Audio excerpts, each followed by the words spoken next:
ロック音楽史上、最も革新的なギタリスト、ジミ・ヘンドリックス。彼はエレクトリックギターの可能性を広げ、音楽界に永遠の影響を与えました。今回はそんなヘンドリックスの人生と音楽に迫ります。ジミ・ヘンドリックス。電撃のごとく現れ、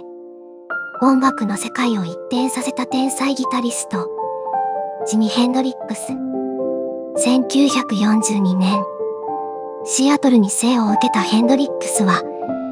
わずか15歳でギターを手にし、その才能を開花させていきました。軍隊生活を経て、彼の音楽の旅が始まります。アイズレイ・ブラザーズや、リトル・リチャードとの共演を経て、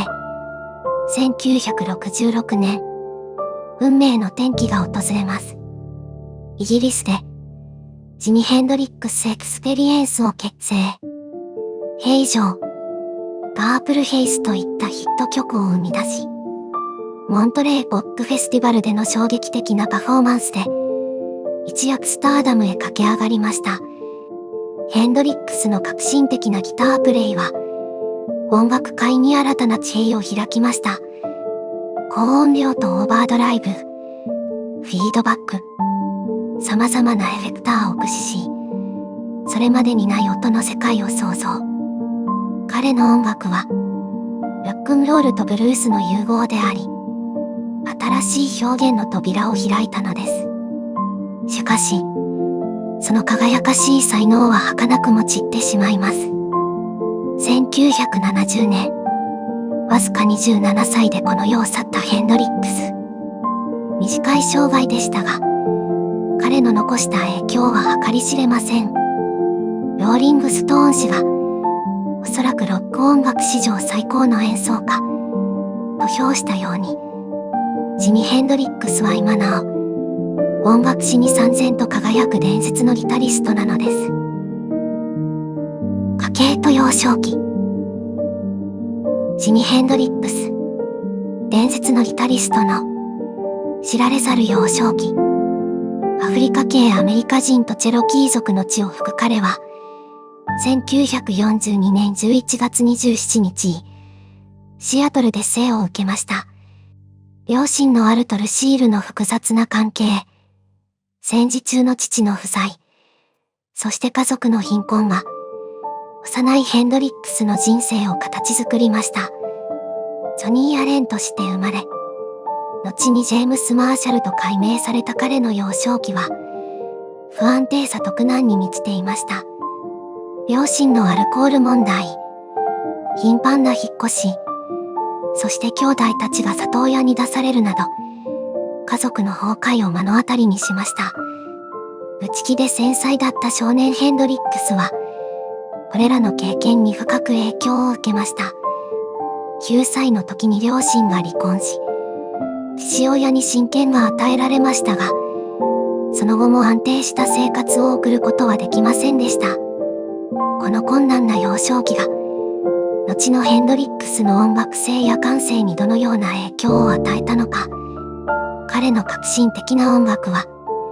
この複雑な背景から生まれた、魂の叫びだったのかもしれません。ジミ・ヘンドリックス。その天才の源泉は、苦難に満ちた幼少期にあったのです。最初の楽器。ジミ・ヘンドリックスの音楽への情熱は、幼少期から燃え上がっていました。ほうきを持ち歩き、ギターを模倣する少年の姿は、周囲の注目を集めましたが、経済的な理由から本物のギターを手に入れることはできませんでした。運命の出会いは、ゴミの中から見つけた、一本弦のウクレレでした。エルビス・プレスリーの曲を耳コピーしながら、音楽の世界に足を踏み入れていきます。15歳で初めて手に入れた5ドルのアコースティックギターはヘンドリックスの人生を変えました。毎日何時間も練習し、ブルースの巨匠たちの音楽に耳を傾け、技術を磨いていきます。最初のバンド、ベルベットオンズ結成。そして父親から買ってもらった白いスープロ。オザークでの初めてのギグ。しかし、その才能はすでに周囲の期待を超えており、目立ちすぎて解雇されるという皮肉な結果に、赤いシルバートーン、ダンエレクトロを手に入れ、プロのバンド、ロッキング・キングスに加入。ジミ・ヘンドリックスの音楽キャリアは、こうして静かに、しかし確実に始まったのです。彼の才能は、貧困や逆境を乗り越え、やがて世界を驚かせることになるのです。軍隊での経歴。19歳で盗難車に乗っていたところを捕まり、刑務所か軍隊かの選択を迫られた彼は、軍隊を選びました。1961年、第101空挺師団に配属されたヘンドリックスは、厳しい訓練の中でも音楽を手放すことはありませんでした。赤いシルバートーン、ダンエレクトロ、レティージーンと名付け、父に送ってもらうほど、ギターへの執着は強烈でした。軍隊生活は彼の音楽性とは相入れませんでした。任務を怠り、仲間からの嘲笑を受けながらも、ヘンドリックスは基地のクラブで演奏を続けました。その才能は同僚のビリー・コックスの耳にも止まり、カジュアルズというバンドを結成するきっかけとなりました。しかし、軍人としての彼の評価は芳しくありませんでした。上官からは、軍隊に全く興味を示さない、と批判され、1962年6月、わずか1年余りで名誉除隊の条件付きで一般除隊となりました。ヘンドリックスの軍隊経験は、彼の音楽キャリアにとって重要な転換点となりました。厳しい規律と自由な創造性の狭間で苦悩した彼は、この経験を通じて自身の音楽への情熱をより強固なものにしたのです。軍隊を去った彼は、これから音楽の世界で革命を起こす準備が整っていたのです。初期のキャリア。1962年、軍隊を去ったヘンドリックスは、仲間のビリー・コックスと共にテネシー州クラークスビルへ。そこで、キング・カジュアルズを結成し、音楽の道を本格的に歩み始めます。ナッチビルのジェファーソンストリート、黒人コミュニティの中心地で、彼らの音楽は花開きます。クラブデルモロッコでの常設公演を皮切りに、南部一帯を巡るチトリンサーキットで腕を磨いていきました。ヘンドリックスの才能は、ウィルソン・プケットやサム・クックなど、そうそうたるアーティストのバックバンドとしても輝きを放ちます。しかし、彼の野心はさらに大きく、1964年、ついにハーレムへと飛び立ちます。ハーレムでの日々、アポロ劇場のアマチュアコンテストでの優勝、そして運命の出会い、アイズレイ・ブラザーズとのオーディション。わずか30秒で彼らの心を掴んだヘンドリックスは、バックバンドのギタリストとして迎え入れられます。派手ギターを吹く奏法を習得し、独自のスタイルを確立していくヘンドリックス。彼の音楽は、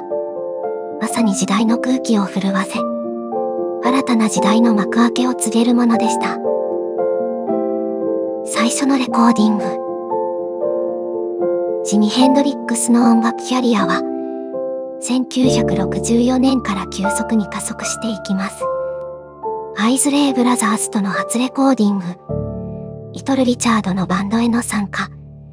そして初のテレビ出演。彼の才能は、徐々に世界に認められ始めていました。しかし、ヘンドリックスの野心はとどまることを知りません。彼は常に新しい挑戦を求め、バンドを渡り歩きました。アイズレイ・ブラザーズ、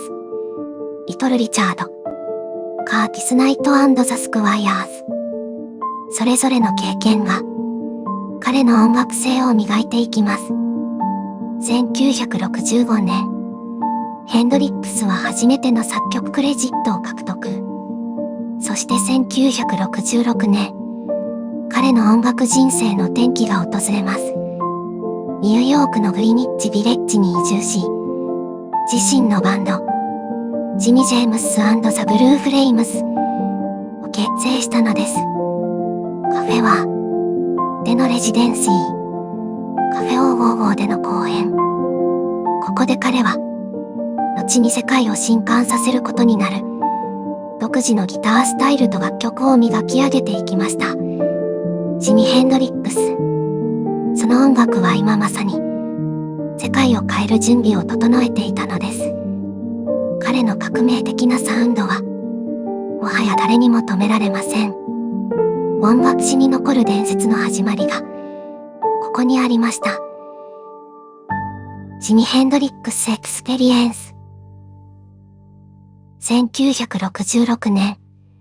ジミ・ヘンドリックスの運命が大きく動き出します。ニューヨークのチーターククラブでの演奏が、彼の人生を変える出会いをもたらしました。ローリングストーンズのキース・リチャーズの恋人、リンダ・キースが彼の才能を見出し、ジャス・チャンドラーに紹介。チャンドラーは即座にヘンドリックスの可能性を感じ取り、ロンドンへと招きます。そしてロンドンで、伝説のバンド、ジミ・ヘンドリックス・エクスペリエンスが誕生。ノエル・レディングとミッチ・ミッチェルという才能あふれるメンバーとの出会いが、ヘンドリックスの音楽をさらなる高みへと押し上げます。1966年10月1日、運命の夜がやってきます。ロンドンポリテクニックでのクリームのライブに飛び入り参加したヘンドリックス。その圧倒的な演奏は、エリック・クラプトンをはじめとする観客を震撼させました。クラプトンは後に、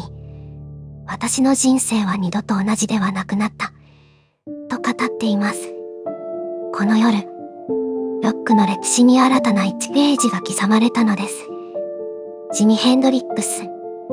その革命的なサウンドが世界を席巻する瞬間が、今まさに訪れようとしていました。イギリスでの成功。1966年、ジミ・ヘンドリックス・エクスペリエンスは、フランスのエブルーで初めてのライブを果たしました。その後、パリのオランピア劇場で熱狂的な演奏を披露し、バンドの最古の録音が残ることになります。10月下旬、トラックレコードと契約し、デビュー曲、平常を録音。11月にはドイツのミュンヘンで初めての公演を行い、ギター破壊のショーを初めて披露しました。このパフォーマンスは観客に大きなインパクトを与え、以降のショーの高級的な特徴となりました。ロンドンのバックオーネイルズでの公演では、多くの有名ミュージシャンが観客として参加し、ヘンドリックスは、ミスター・フェノメノンとして初めてのインタビューを受けました。1967年には、ロンドン、アストリアでの公演でギターに火をつけるパフォーマンスを披露し、ブラック・エルビス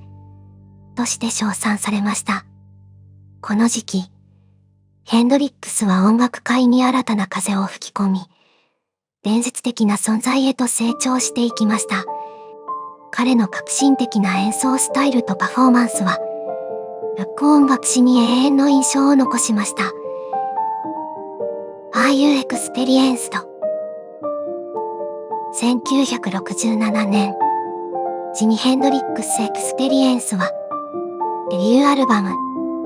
Are You Experienced? をリリースし、音楽界に革命をもたらしました。このアルバムは、ブルース、R&B、サイケデリック、ポストモダンなサウンドスケープを融合させた多様な音楽スタイルを特徴としています。レッドハウスやリメンバーなどの曲が収録されており、また、サーードストーンフロムザサン。タイトル曲 Are You Experienced? では、SF 的な実験的な要素が際立っています。イギリスでは5月12日にリリースされ、33週間チャートにとどまり、最高2位を記録しました。このアルバムは、ビートルズのサージェント・ペパーズに阻まれて1位には届きませんでしたが、音楽史に大きな影響を与えました。ローリングストーン氏はこのアルバムを画期的なデビュー作と評し、史上最高のアルバム15位にランクインさせました。ギター演奏は炎のような、それ自体が歴史的と称賛され、音楽界を永遠に変えることになりました。モントレーポップフェスティバル。1967年、ジミ・ヘンドリックス・エクスペリエンスはモントレーポップフェスティバルで歴史的なパフォーマンスを披露し、音楽界に大きな衝撃を与えました。ポール・マッカートニーが彼らの出演を推し進めた結果、フェスティバルでの演奏が実現しました。ステージ上で、ヘンドリックスはハウリン・ウルフのキリング・フロアを激しいアレンジで演奏し、観客を魅了しました。さらに、ギターに火をつけるという象徴的なパフォーマンスを行い、ロック史上最も有名な瞬間の一つを生み出しました。この瞬間は、エド・カラエフによって撮影され、ロックンロール史上最も有名な写真の一つとなりました。モントレーでの成功を、エクスペリエンスはビル・グラハムのフィルモアでジェファーソン・エアプレインと共演し、西海岸でのデビューを成功させました。さらにモンキーズのツアーに参加するも、観客の反応が芳しくなく、短期間で降板することになりました。しかし、このツアーはヘンドリックスの宣伝に役立ったとされています。彼の音楽は、もはやアメリカでも注目されるようになっていました。アクシス、オールド・アズ・ラブ。1967年、ジミ・ヘンドリックス・エクスペリエンスは2枚目のアルバム、アクシス、オールド・アズ・ラブをリリースしました。このアルバムは、ヘンドリックスの革新的な音響実験をさらに推し進めました。特に EXP ではマイクロフォニックやハーモニックフィードバックを新たな方法で使用し、ステレオ、ガンニング効果で音がリスナーの周りを回転するような感覚を生み出しました。しかし、アルバムの制作はトラブルに見舞われました。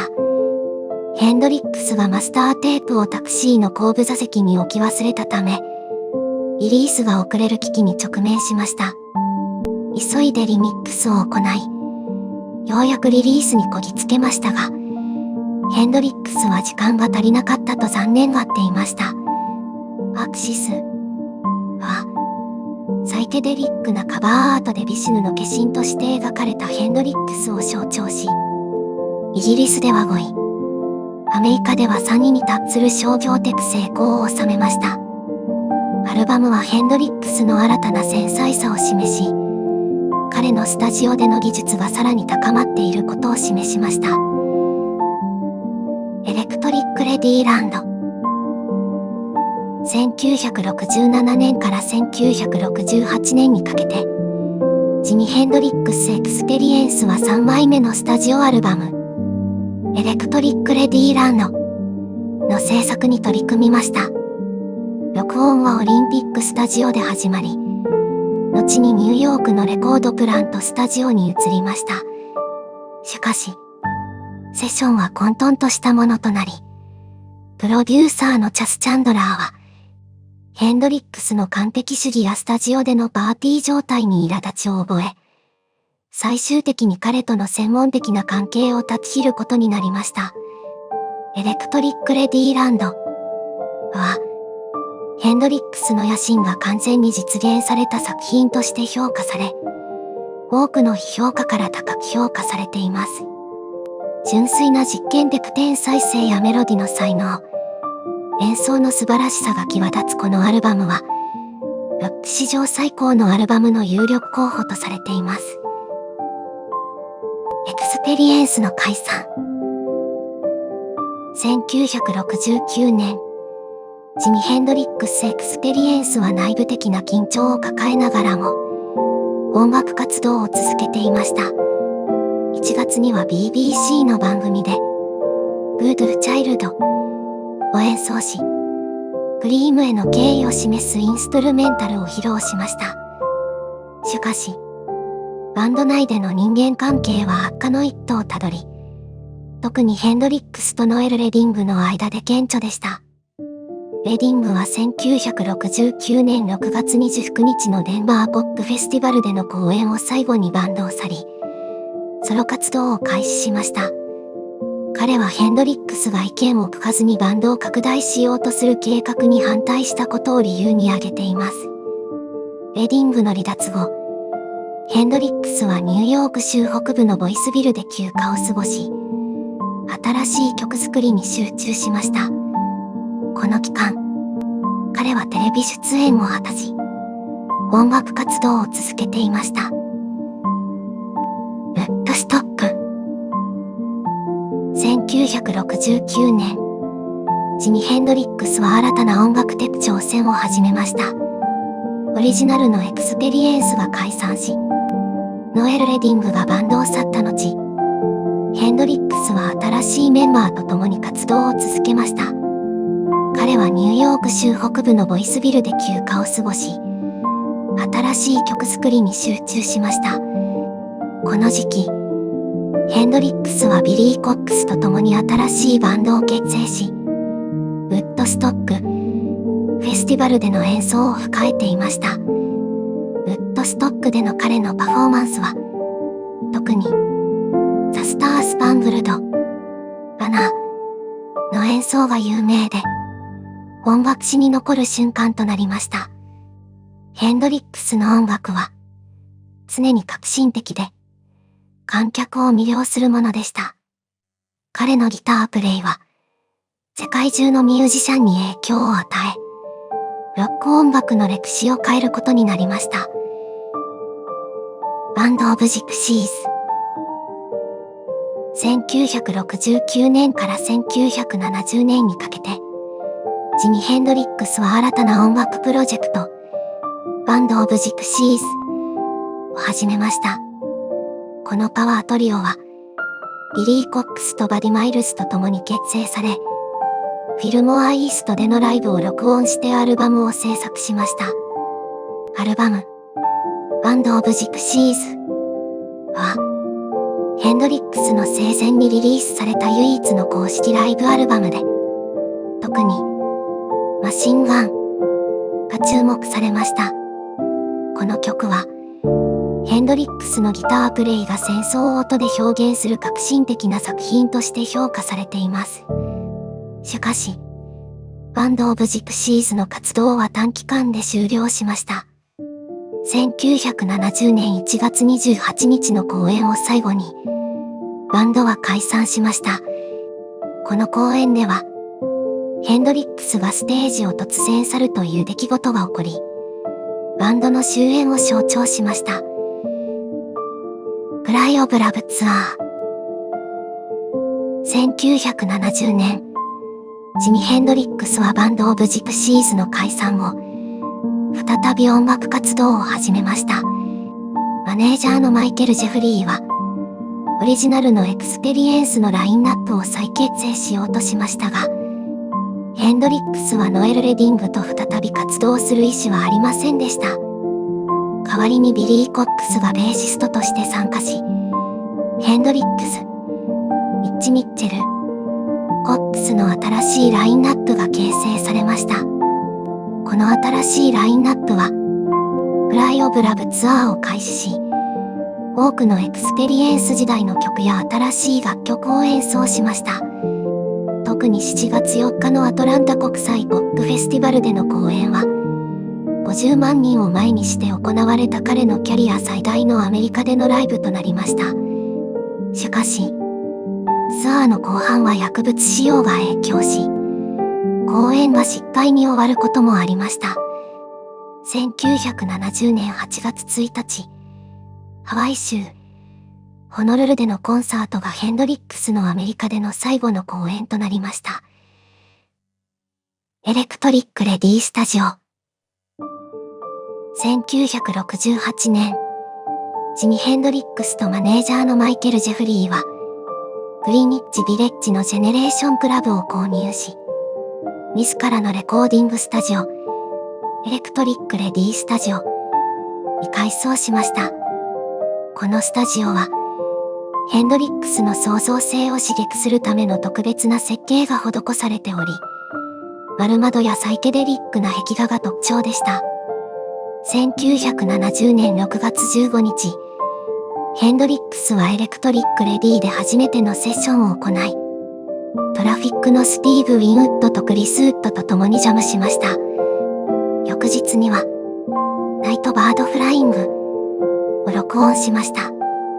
スタジオは8月25日に正式にオープンし、盛大なパーティーが開催されました。その後、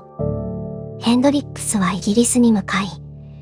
ホワイト島フェスティバルでヘッドライナーとして演奏しました。彼はその後アメリカには戻らず、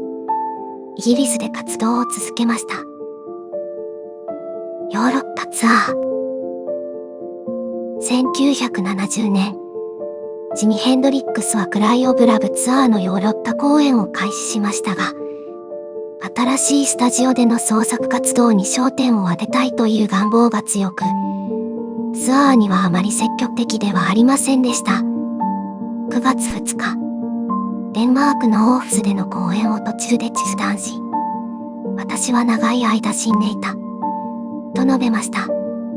その後、9月6日に西ドイツのフェマルン島フェスティバルで最後のコンサートを行いました。フェスティバル終了後、ヘンドリックスはロンドンに戻りましたが、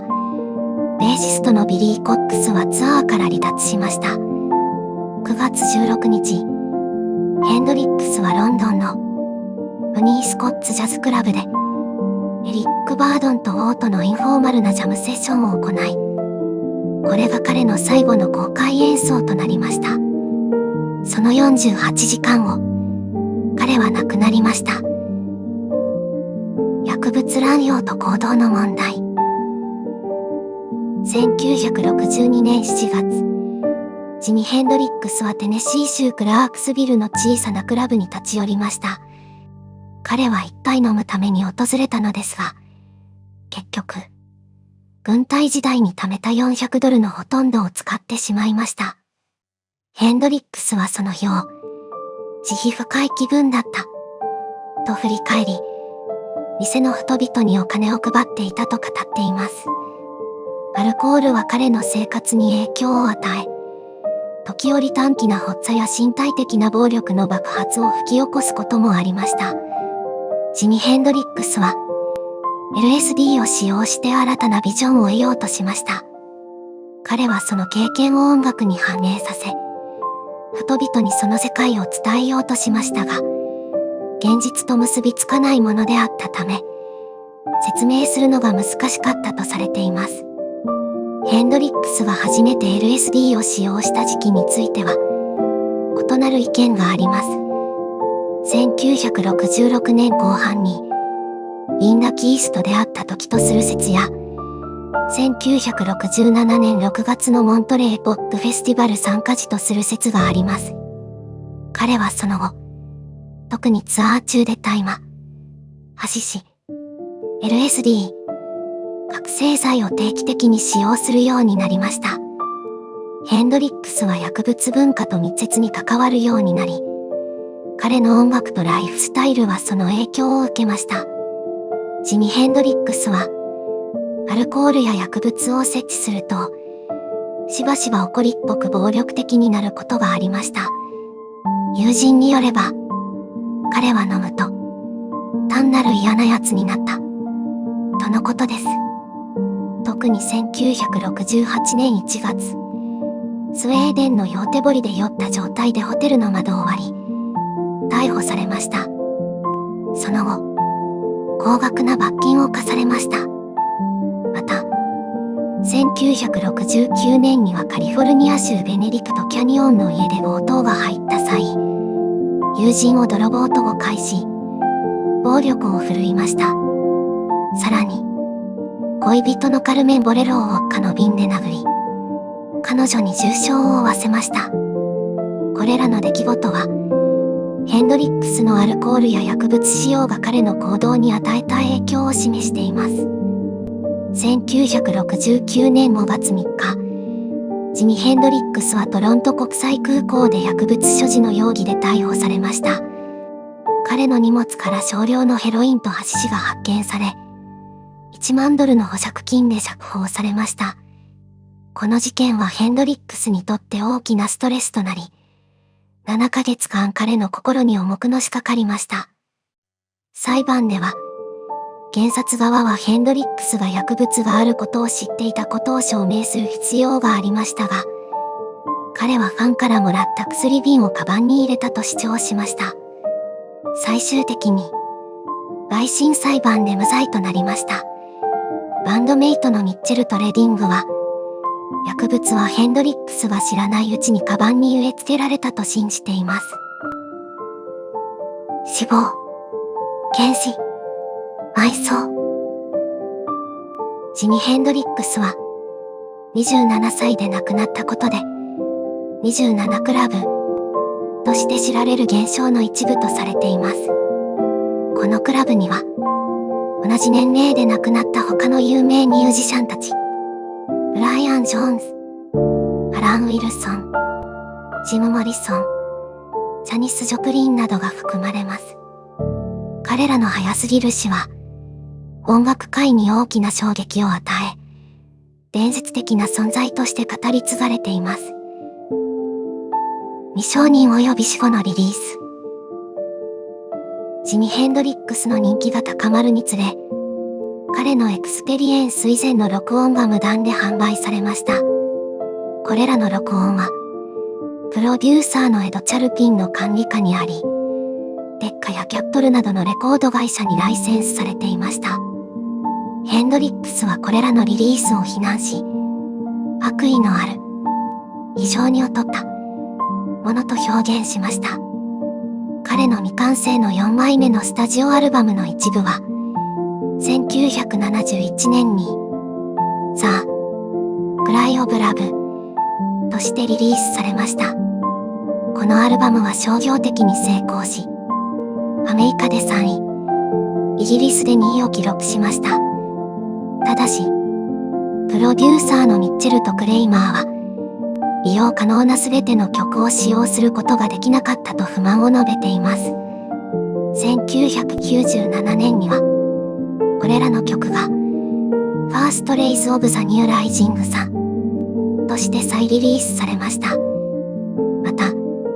1995年にはヘンドリックス家が家族経営の会社、エクスペリエンス・ヘンドリックス LLC を設立し、ジミの楽曲やイメージの権利を取り戻しました。この会社を通じて、MCA にレコーディングのライセンスを供与することで、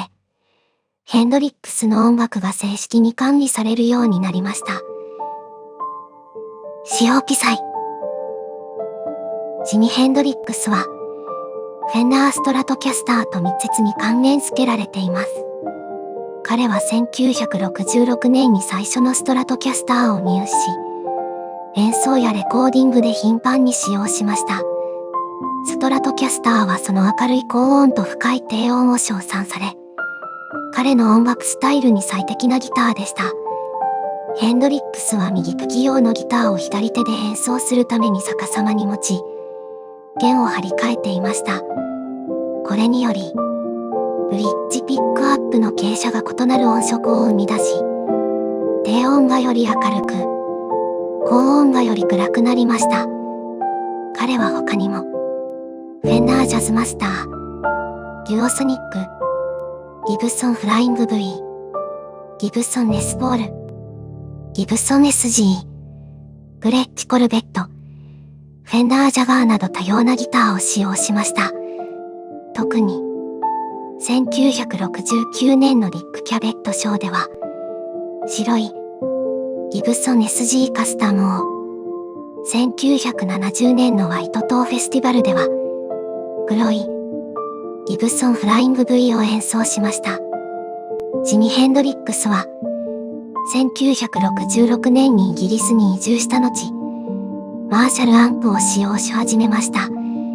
彼は4台のスピーカーキャビネットと3台の 100W スーパーリードアンプを購入し、3台すべてを同時に使用することで独特のオーバードライブサウンドとフィードバックを生み出しました。この設定は、ヘンドリックスセッティングとして知られ、ロックギターの決定的なサウンドを生み出すのに重要な役割を果たしました。ヘンドリックスはマーシャルアンプを非常に重要し、死の4年前までに50台から100台を購入しました。マーシャルの創設者であるジム・マーシャルは、ヘンドリックスを同社の最高の大使と称賛しています。ジミ・ヘンドリックスは、ワウワウペダルを、初めて1967年にクリームの、テイルズ・オブ・ブレイブ・ユリシーズ、で釘。その後フランク・ザッパから影響を受けて使用し始めました。彼は、ブードゥー・チャイルド、スライト・リターンのイントロでこのペダルを使用し、クラシックロック時代で最も有名なワウワウリフの一つを生み出しました。他にも、ハック・フロム・ザ・スカイズや、リトル・ミス・ラバーでもこのエフェクトを使用しました。ヘンドリックスは、タラス・アービター・ファス・フェイスや、ボックスはペダルを中心に、多くのギターエフェクトを実験的に使用しました。特にロジャー・メイヤーとのコラボレーションが有名で、メイヤーは、オッタビアというエフェクトペダルを開発し、ヘンドリックスは、パープル・ヘイズのギターソロで初めて使用しました。また、ユニバイブも使用し、ウッドストックでのパフォーマンスや、マシンガンで顕著に聞かれます。ライブでは、ギターをワウワウに接続し、それをファスフェイス、ユニバイブ、最後にマーシャルアンプへと接続することで独特のサウンドを生み出しました。ジミ・ヘンドリックスは、若い頃からエルビス・プレスリー、リトル・リチャード、チャック・ベリーなどのロックンロールアーティストに影響を受けました。彼はまた、エレクトリック・ブルースの巨匠であるマディ・ウォーターズ、エルモア・ジェームス、B.B. キングからも大きな影響を受けました。特にマディ・ウォーターズについては、子供の頃に彼のレコードを聴いて強い印象を受けたと語っています。ヘンドリックスはまた、サザンブルースのアーティストであるジミー・リードやアルバート・キングも聴いており、特にアルバート・キングの影響が強かったとされています。ハウリン・ウルフのキリング・フロアをモントレー・ポップ・フェスティバルで演奏したこともあり、彼の影響を示しています。さらに、ソウルアーティストのカーツス・メイフィールドの影響がギター演奏に、ボブ・ディランの影響が作曲に現れています。特にディランのアルバム、ハイウェイ61リビジテッドや、ブロンドオンブロンドを繰り返し聴いていたことで知られています。遺産。ジミ・ヘンドリックスは、エレクトリックギターの可能性を広げ、ロック音楽のサウンドを永遠に変革しました。彼はブルース、R&B、ソウル、ブリティッチロック、アメリカンフォーク、1950年代のロックンロール、ジャズなど多様なジャンルを融合させ、独自の音楽的表現とギタースタイルを確立しました。彼の影響は、ハードロック、ヘビーメタル、ファンク、ポストパンク、グランジ、ヒップホップなど、多くの音楽ジャンルに及んでいます。ヘンドリックスは高音量、高ゲインのオーバードライブアンプを好み、フィードバック技法の開発に貢献しました。また、ワウワウペダルの使用を普及させ、ロック音楽における新たな音響効果を生み出しました。彼のギタースタイルは、親指で6弦のルート音をフレットする技法を採用し、ピアノスタイルと呼ばれる独特の演奏法を生み出しました。彼の影響を受けたアーティストは多岐にわたり、プリンス、ジョージ・クリントン、レッド・ホット・チリ・ペッパーズのジョン・フルシアンテ、ファンカデリックのエディ・ヘイゼル、アイズレイ・ブラザーズのアーニー・アイズレイなど、ファンクやファンクロックの分野で活躍するミュージシャンだけでなく、ポストパンクのスージー&ザ・バンシーズや、ザ・キュア、グランジのアリス・イン・チェインズやニルバーナ、ガールジャムなども含まれます。また、ヒップホップアーティストやデザートブルースアーティストにも影響を与えています。表彰と受賞。ジミ・ヘンドリックスは生前及び死後、多くの賞賛と表彰を受けています。1967年にはメロディーメーカー誌の年間ポップミュージシャン賞、1968年にはビルボード誌の年間アーティスト賞やローリングストーン誌の年間パフォーマー賞を受賞しました。1970年にはギタープレイヤー誌で年間ロックギタリスト賞を受賞しました。ローリングストーン誌はヘンドリックスを史上最高のギタリストに選出し、彼のアルバム Are You Experienced? Axis Old as Love エレクトリックレディーランドを史上最高のアルバム500選に選びました。また、彼の楽曲は史上最高の楽曲500選や史上最高のギター楽曲100選にも選ばれています。ヘンドリックスは1992年にロックンロール殿堂入りを果たし、2005年には英国ミュージック殿堂入りを果たしました。1998年にはネイティブアメリカンミュージック殿堂入りを果たし、1999年には20世紀で最も重要なミュージシャンの一人に選ばれました。彼の音楽はグラミー賞やグラミー殿堂賞も受賞しています。また、ヘンドリックスを記念する多くのモニュメントや展示があります。ロンドンのマダム・タッツォー館には彼の蝋人形があり、シアトルにはジミ・ヘンドリックスパークや彼の像が設置されています。2014年にはアメリカ合衆国郵便公社が彼を記念した切手を発行しました。2016年にはミシガン州ディアボーンのリズム&ブルースミュージック殿堂入りを果たし、2019年にはシアトル近郊の郵便局がジェームズ・マーシャル・ジミ・ヘンドリックス郵便局と改名されました。今回はジミ・ヘンドリックスの生涯と音楽、そして彼が残した永遠の影響についてお話ししました。彼の革新的なギタープレイや音楽的貢献は、これからも多くのアーティストに影響を与え続けていくことでしょう。それでは、また次回お会いできることを楽しみにしています。ご視聴ありがとうございました。